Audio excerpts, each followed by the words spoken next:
Hi అండి, నేను సుమిత్ర. ఇవాళ ఫిష్ కర్రీ ఎలా చేయాలో చూపించబోతున్నాను. ఈ ఫిష్ని అయితే బయట నుంచి కట్ చేయించుకొచ్చుకొని బాగా వాష్ చేసుకున్నాను, సాల్ట్తో వాష్ చేసుకున్నాను. అండ్ రైస్ వాటర్ కూడా, రైస్ బియ్యం కడుక్కుంటాం కదా, ఆ వాటర్ ఇందులో వేసి 15 to 20 minutes అలాగే ఉంచేసి ఇది తీసుకొని వాష్ చేసి పెట్టుకున్నాను. మళ్ళీ వాటర్తో, ఫ్రెష్ వాటర్తో ఫిష్ అయితే కర్రీ చేసే ప్రాసెస్లోకి వెళ్ళిపోదాం.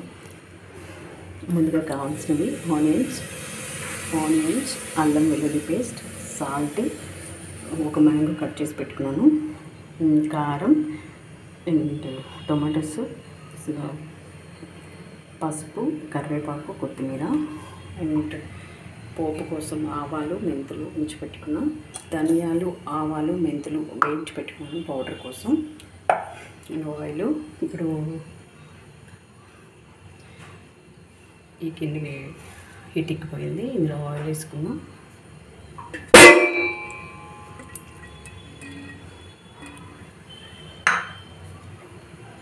ఇందులో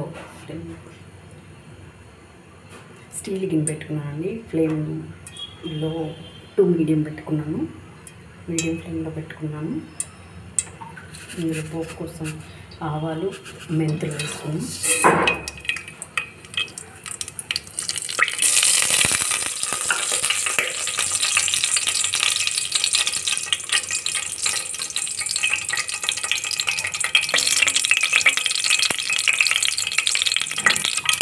ఆవాలు వేగితే చింతపండు కూడా జ్యూస్ చేసి పెట్టుకున్నాను. ఆవాలు వేగిపోయి ఆనియన్స్ వేసుకుంటాను. ఆనియన్స్ వేసి ఇందులో అల్లం వెల్లుల్లి పేస్ట్ వేసుకున్నాం. అల్లం వెల్లుల్లి పేస్ట్ కొంచెం ఎక్కువ వేసుకోండి.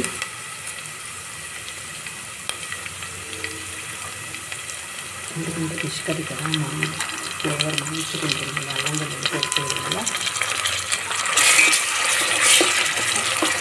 చాలా ఫ్లేవర్ బాగుంటుంది,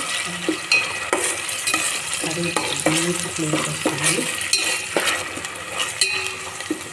అసలు ఫిష్ కర్రీ తింటుంది ఫీల్ కలగదు, మనకి ఏదో తింటున్నాం చాలా మంచిగా అన్నట్టు అనిపిస్తుంటుంది అనమాట. అంత బాగుంటుంది.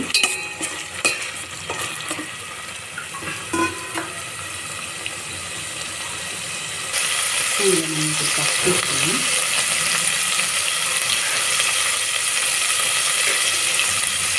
చికెన్ కూడా కొంచెం పసుపు ఇస్తాను ఉండాలి. అలాగే టమాటోస్ కూడా వేసేస్తాను.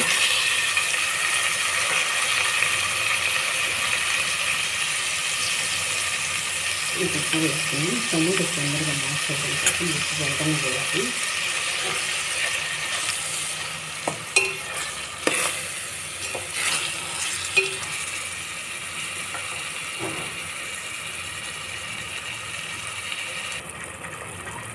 ఇది బాగా పచ్చి వాసన పడినంత వరకు వేగిపోయిందండి. మనకి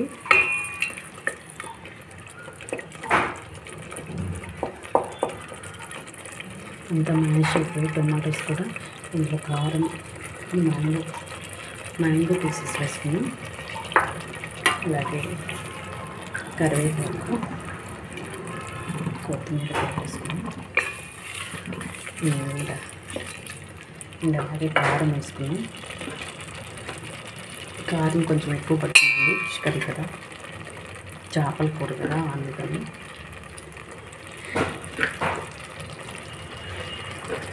నేనైతే 4 స్పూన్స్ వేసాను. ఇది మంచి ఘాటుగా ఉంటుంది కారం పౌడరు. నేను ధనియాల పౌడర్ కూడా వేస్తాను.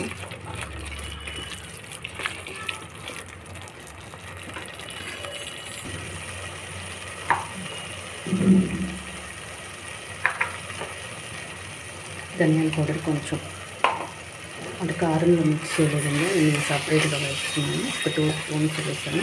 ఆల్రెడీ మనం ధనియాలు వేయించి పెట్టుకున్నాం, ధనియాలు, మెంతులు, ఆవాలు, అది సరిపోతుంది. సో ఇది కొంచెం థిక్ అవ్వడానికి వేస్తున్నాం కారంలో. ఇప్పుడైతే ముందుగా చింతపండు రసం వేసి పెట్టుకున్నాను కదా, అది వేసేసుకున్నాం. ఇందులో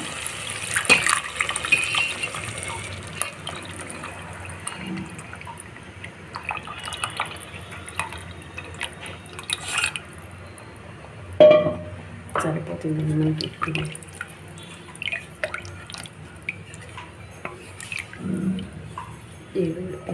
ఈ 1 కిలో ఫిష్కి ఈ క్వాంటిటీ పులుసు తీసుకుంటే సరిపోతుంది. ఇందులో ఉప్పు కారం అన్నీ కరెక్ట్గా ఉన్నాయో లేదో ఒకసారి చెక్ చేసుకుందాం.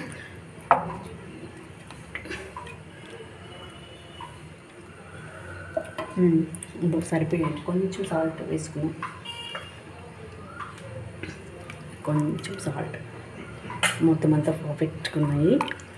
ఇది మూత పెట్టుకొని ఒక 5 మినిట్స్ కరెక్ట్గా ఎగ్జాక్ట్గా 5 మినిట్స్ ఉడికించుకొని వాటర్ మరిగిన తర్వాత వాష్ చేసుకున్న ఫిష్ ఇందులో వేసుకున్నాం. ఇప్పుడు మూత తీసి చూసుకున్నాం, ఉడికిపోయిందండి. పులుసు బాగా ఉడుకుతుంది. ఇప్పుడు మనం అయితే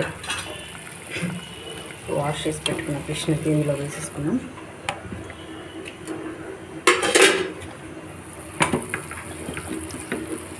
ఒక్కొక్కటి వేసేసుకుని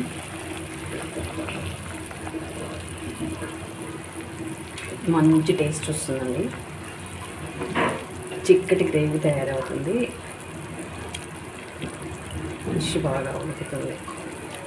సరిపోతుంది మనం వేసుకున్న ఫిష్ క్వాంటిటీకి. అండ్ పులుసు అన్నీ మ్యాంగో అన్నీ వేసుకున్నాం కదా, కారం అన్నీ కరెక్ట్గా వేసుకున్నాం కదా, అందువల్ల ఈ కర్రీ చాలా అంటే చాలా పర్ఫెక్ట్గా వస్తుంది. కావాలంటే చూసి మీరు కూడా ట్రై చేసి చూడండి. తప్పకుండా ఇదే క్వాంటిటీతో ఇలాగే చేసి చూడండి. ఫిష్ కర్రీ ఎంత బాగుంటుందో కామెంట్ చేసి చెప్పండి.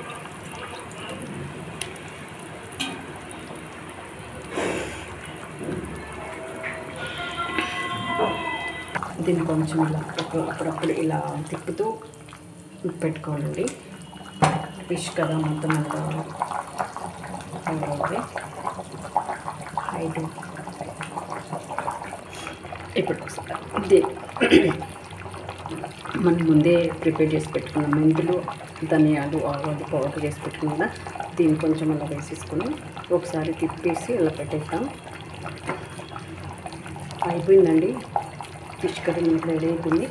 కొత్తిమీర కరివేపాకు కొంచెం లాస్ట్లో కొంచెం వేసుకున్నాం. అంతే అండి, సింపుల్గా మన ఫిష్ కర్రీ రెడీ అయిపోయింది. వీడియో నచ్చితే లైక్ చేయండి, షేర్ చేయండి, ట్రై చేసి చూడండి. ఫస్ట్ ట్రై చేసి చూసి నాకు కామెంట్ చేయండి, ఎలా ఉందో, ఎలా వచ్చిందో చెప్పండి. ఇప్పుడు అన్నం పెట్టుకొని తినాలి. యాక్చువల్లీ చూద్దామండి ఫిష్ కర్రీ ఎలా రెడీ అయిందో మనకి. ఫిష్ కర్రీ చాలా బాగా రెడీ అయిపోయింది. వీడియో నచ్చితే లైక్ చేయండి, షేర్ చేయండి, సబ్స్క్రైబ్ చేయడం మర్చిపోవద్దు.